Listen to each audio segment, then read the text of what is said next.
bonsoir. Je vous partage ici la troisième partie de mon histoire, la loyauté et la perte de soi. Ça va être un moment fort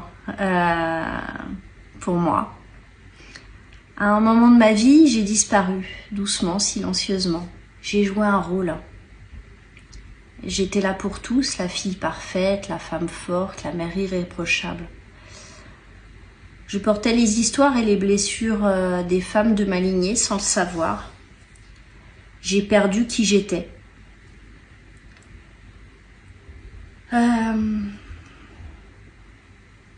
Pour moi, c'était on ne déçoit pas, on s'efface pour faire plaisir, on se tait pour ne pas déranger, on ne s'écoute plus.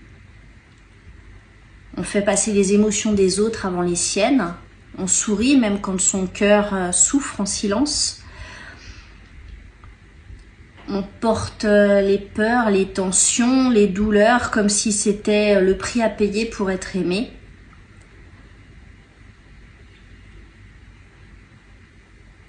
On sent les émotions des autres avant qu'ils parlent.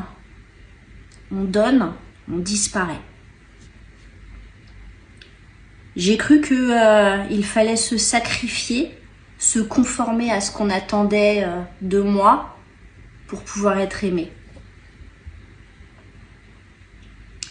C'était une loyauté familiale,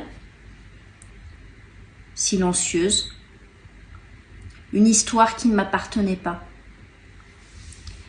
Et puis un jour, quelque chose s'est brisé à l'intérieur de moi, s'est fissuré. Une voix intérieure. J'étais perdue, qui j'étais. C'était douloureux. J'ai disparu. Et là, ça a été le début du retour à moi, de ma vérité, de ma liberté. J'avais pas le choix. C'était ça où j'étais finie, j'étais plus moi. Donc, je suis revenue à ma vérité, à ma liberté. Et c'est pas une trahison, c'est un acte d'amour, un respect pour ma famille et ma lignée. Celles qui n'ont pas osé se choisir. Et la possibilité d'être moi et librement. Voilà, je vous ai partagé un bout de mon histoire intense. Merci de m'avoir écouté.